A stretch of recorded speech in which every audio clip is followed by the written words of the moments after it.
ഇന്ന് ജോലി കഴിഞ്ഞ് വന്നിട്ടുള്ള ഫസ്റ്റ് മീലാണ്. നല്ല അടിപൊളി കപ്പ. കുറച്ചും എടുക്കാം അല്ലേ. പിന്നെ അമ്മച്ചി തന്നുവിട്ട് നല്ല അടിപൊളി, ഈ സ്പൂണിന് ഉപയോഗിക്കാം, അടിപൊളി ചെമ്മീൻ, ഉണക്ക ചെമ്മീൻ ഞാനൊരു ചെറിയ പൊടിക്കൈയൊക്കെ ഇട്ടിട്ട് തേങ്ങ അരച്ച് വച്ച ഒരു കറിയാണ്. നല്ല കുടംപുളിയൊക്കെ ഇട്ട് വെച്ചാണ് കറി. ഇച്ചിരി അധികം ഇരിക്കട്ടെ, കുഴപ്പമില്ല. പിന്നെ നമ്മുടെ കൊച്ചർഗൻ ഉണ്ടാക്കിയ പോർക്കാണ്. അയ്യോ, ഇതിനൊരു സ്പൂൺ എടുക്കട്ടെ. അറിയുള്ളൂ, ഇത് തൽക്കാലം ജസ്റ്റ്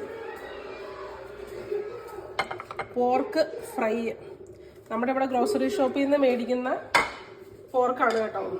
നാട്ടിലെ പോലെ ഫ്രഷ് ഒന്നുമല്ല, ഫ്രോസൺ ആയിരിക്കാം. പിന്നെ ഇതിൻ്റെ അടിയിൽ എന്താണെന്ന് നോക്കാം. അടിയിൽ ഇതെന്താ, ഒരു തരം ബീൻസാണ്. ബീൻസിൻ്റെ ഇതും ഫ്രോസൺ ആണ്. ബീൻസിൻ്റെ തോരൻ.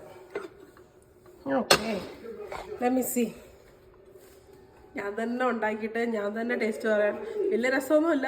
വല്ല അമ്മച്ചി ഉണ്ടാക്കുന്ന ഫുഡിന് അത്ര വരത്തില്ല. Let me try.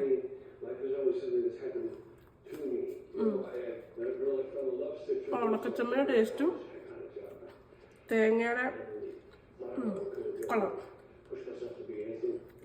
ജവപ്പുതയും കൊച്ചക്കൻ്റെ പോർക്ക് വരട്ടിയത്. നമ്മുടെ കൊച്ചക്കൻ ഒരു പോർക്ക് സ്പെഷ്യലിസ്റ്റ് ആണ് കേട്ടോ.